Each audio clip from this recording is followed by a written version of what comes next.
당신의 피부를 업그레이드하는 시간, 피부 클린업. 안녕하세요. 진행을 맡은 아나운서 송나은입니다. 나이를 불문하고 모든 연령대에서 나오는 피부 고민 중에 하나가 여드름이 아닐까 싶습니다. 오늘은 이 여드름의 근본적인 원인과 치료 방법에 대해서 이야기 나눠보려고 하는데요. 함께 하실 분부터 소개해 드릴게요. 송민규 원장입니다. 안녕하세요. 네, 안녕하세요. 송민규 원장입니다. 네, 반갑습니다. 진짜 앞서서 제가 말씀드린 대로 나이를 불문하고 어릴 때부터 성인까지 여드름에 대한 고민은 좀 끊임이 없는 것 같다라는 생각이 듭니다. 이 여드름의 근본적인 원인, 무엇에 있을까요? 네, 여드름은 여러 가지 요인들이 복합적으로 작용해서 발생하는 것으로 알려져 있습니다. 네.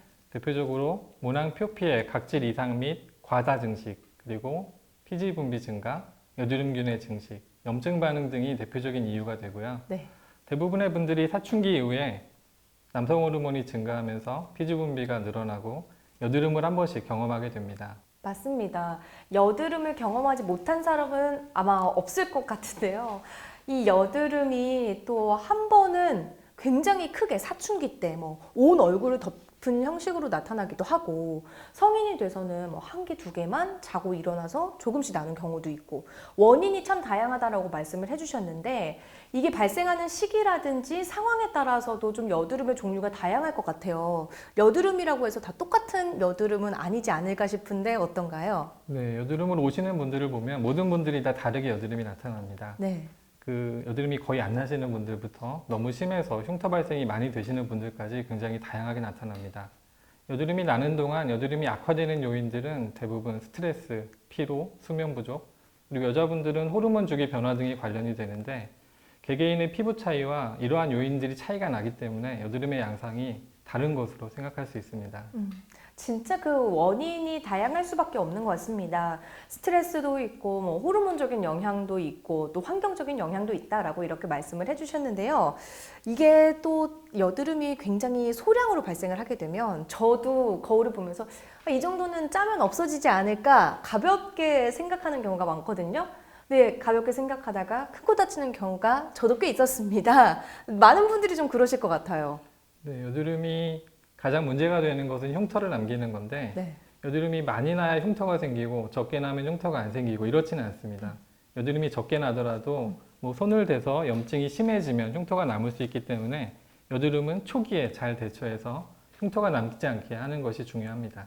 말씀을 좀 들어보니까 여드름마다 그 원인이 다른데, 문제는 이 다른 원인을 스스로 알아내는 거는 또 곤란할 때가 많잖아요. 쉽지 않고요. 그러면 우리가 좀 병원에 가게 되면 정확하게 좀 진단을 받을 수 있지 않을까 싶어요. 어떤가요?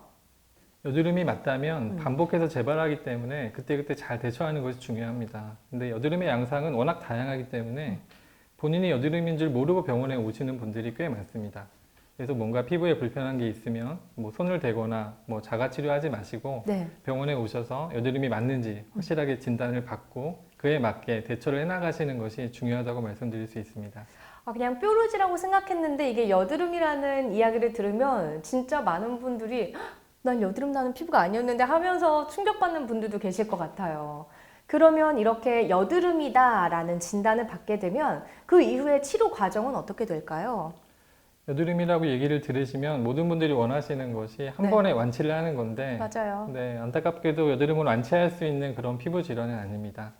병원에서 할 수 있는 치료는 가장 간단한 거는 바르는 약, 네. 그리고 심한 경우에는 먹는 약도 고려할 수 있고, 네, 여드름의 가장 큰 목표는 흉터를 남기지 않는 것이기 때문에 병원에서 할 수 있는 치료는 압출 치료, 레이저 치료 등이 있습니다. 레이저 치료는 주로 두 가지 목적으로 하게 되는데, 염증과 자국을 빨리 없애기 위한 목적의 치료가 있고, 네. 여드름이 너무 자주 재발해서 힘들어하시는 분들은 재발을 줄이는 목적으로 보통 PDT, PTT 이렇게 부르는 치료를 고려하게 됩니다. 저도 여드름이 나서 병원에 가게 되면은 주사로 치료를 받은 적이 있어도 이렇게 PTT, PDT라는 명칭을 좀 처음 듣게 돼서 생소한 것 같은데, 이 두 가지가 좀 비슷한 치료인 건지 아니면 차이점이 있다면 어떤 점이 좀 다른 점이 있을까요? 네, 비슷한 치료이지만 약간의 차이가 있는데, 네. 그 PDT, PTT 모두 특수한 약물을 피부를 통해 피지선에 흡수시키고 그 약물과 반응하는 레이저를 조사해서 피지선을 파괴시키는 그러한 목적의 치료라는 공통점이 있습니다. 차이점은 PDT의 경우에는 특수 약물이 레이저에 반응을 해서 2차적으로 활성산소를 만들어 피지선을 파괴시키고, PTT 같은 경우에는 특수 약물이 열을 발생시켜서 피지선을 파괴시키게 됩니다. 네, 이렇게 두 치료법의 차이점까지 좀 들어봤는데요. 아무리 좀 효과가 좋다고 하더라도 치료마다 좀 부작용이 예상치 못하게 생길 수도 있을 것 같고, 개인마다 효과도 좀 편차가 있을 것 같은데 제 생각이 맞을까요?